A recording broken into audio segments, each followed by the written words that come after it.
আন্দোলনকারী আছে জিজ্ঞাসা করেন, কুষ্টিয়া থানা আমি মালিক নেতৃত্ব ভাঙেছি। রাজনীতি করি আমি, রাজনীতি দিয়ে আমি রাজনৈতিক ব্যক্তিত্ব প্রতিহত করব। সাধারণ মুক্তিকামী জনগণ আপনারা উন্মুক্ত ব্যবসা করবেন। চাঁদাবাজ লুণ্ঠনকারী কোন লোক যদি কোন ছেলে পেলে দলের নাম ভাঙায়, আমার নাম ভাঙায় আপনাদের কাছে যাই, দয়া করে অনুরোধ করে বলবো, কোন ধুলাই দিয়ে আমাকে ডাকবেন, যা করার দরকার আমি আপনাদের করবো, যা করার দরকার আমরা করবো।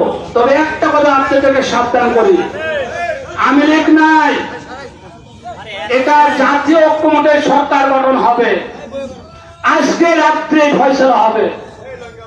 আমাদের প্রাণপ্রিয় নেতৃবৃন্দ, আমাদের সন্তান, আমাদের ভাই, আমাদের কলিজার টুকরা, এই আন্দোলন সংগ্রামে যারা শহীদ হয়েছে, যে ছাত্র জনতা, আমার জনসাধারণ, আমি তাদের মাগফিরাত কামনা করছি।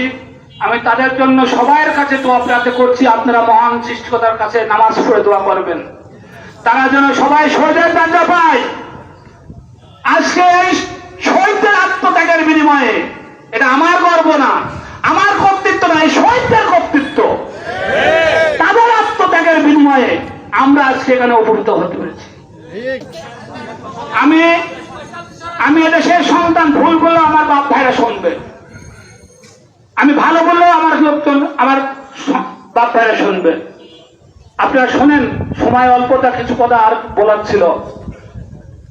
আজকে এই শহীদদের আত্মত্যাগের বিনিময়ে আমরা আজকে এই শেখ হাসিনা সরকার পালাতে বাধ্য হয়েছে। কুষ্টিয়ায় লাস্টের দিন যেদিন ক্ষমতা হস্তান্তর হয়, সর্বপ্রথম যারা এখানে আন্দোলনকারী আছে জিজ্ঞাসা করেন, কুষ্টিয়া থানা আমি মালিক নেতৃত্ব ভাঙেছি। এমন একটা দিন নাই আমার 3টে ছেলে, আমার পরিবার, আপনাদেরই বোন, আপনাদেরই ভাই, এই চাচি, সে নিজেও এই আন্দোলন সংগ্রামে প্রেজেন্ট হয়েছে। আপনারাও আপনাদের ছেলেপেলে খাজানা থেকে মায়েরও ঠেকাতে পারেন নাই, আপনারা শাসন করে রাখতে পারেন নাই, রক্তে টান দিয়েছে। রক্ত যখন টান দেয় তখন জনগণের স্রোত ঠেকানো যায় না, যায়। তাই জনগণের স্রোতে হাসিনা চলে গেছে। আজকে দেখেন একটা কথা, আপনারা ইউটিউবে এবং ফেসবুক দেখছেন যে লাস্ট দেওয়ার সময় সেনাবাহিনীর প্রধান হাসিনাকে 2 মিনিটের বক্তব্য দেওয়ার জন্য উনাকে বললেন, আপনি যদি কিছু বলেন 2 মিনিট কথা বলেন। উনি এরকম আসার পরে উনি বলল, আমার নিঃশ্বাস বন্ধ হয়েছে, আমি কিছু বলতে পারছি না বলে আমার কাছে চলে গেল। তাই না?